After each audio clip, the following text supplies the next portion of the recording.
sepak bola itu drama. Ya, tapi dengan posisi kita yang 3 poin ya kalau kita mau lolos 4 besar, ya kita harus perlu 9 poin minimal dari 5 match terakhir. Dengan kesibukan dia di pemerintahan, kan sebenarnya banyak kerjaan lain, tetapi bagaimana dia cinta sepak bola dan dia punya mimpi timnya itu juara Asia. Ya, saya bilang, wah saya apresiasi. Saya belum tentu seberani dia punya cita-cita klub kita juara Asia. Saya bilang, ya saya fokus di tim nasional. Nah, tetapi ada kesepakatan Madam Peng, TMG, ya, bahwa ya sepak bola Asia Tenggara ini nggak boleh dipandang setengah mata dengan teman-teman kita dari negara Timur Tengah atau negara lain. Dan saya yakinkan kepada Thailand, Malaysia, Indonesia, Vietnam, kita harus bangkit bersama supaya tidak dipandang sebelah mata.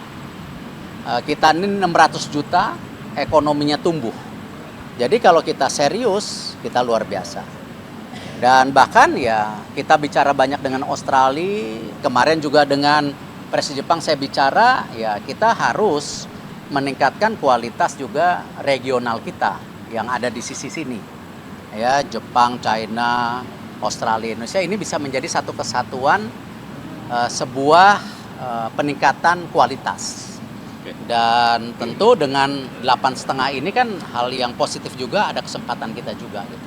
Pak Erik, melawan Arab Saudi lagi-lagi nih halangan berat untuk Indonesia, tapi di laga away melawan Arab Saudi ini imbang. Ini ya jaminan kemenangan atau seperti apa? Ya, semua namanya sepak bola itu drama. Ya, tapi dengan posisi kita yang 3 poin ya kalau kita mau lolos 4 besar, ya kita harus perlu 9 poin minimal dari 5 match terakhir, di mana ada 3 home dan 2 away. Itu aja hitung-hitungannya. It's about points, numbers. Seperti yang saya bilang, kalau kita mau ranking 2 harus punya paling nggak minimal 15 poin. Tapi kan ranking 2 sudah hilang lah. Sekarang kita fokus di ranking 3, 4.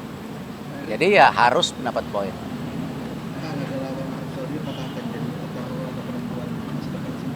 Semua dong. Tadi kita mau evaluasi besar-besar. Ya. Kenapa evaluasinya setelah laga lawan Jepang yang dimana memang kita dikalkulasikan sekarang kemenangan kata mundur itu setelah pertandingan itu kenapa tidak segera hasil di Bahrain atau di China? Ya gini, Jepang tim terkuat. Justru kita mesti evaluasi ketika kita saat tim terkuat, di mana posisi kita mendudukan diri kita.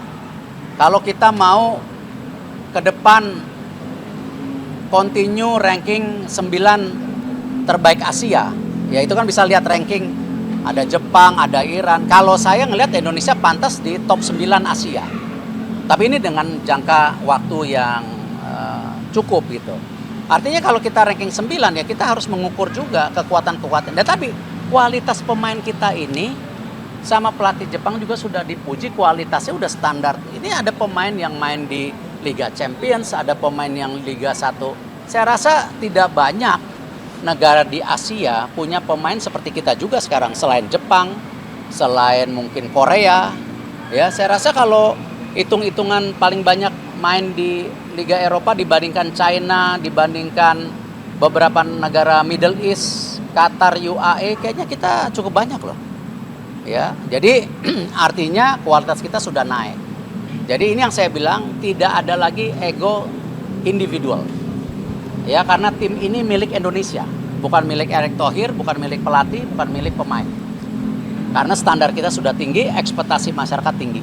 Pak, apakah berarti ada opsi pergantian pelatih?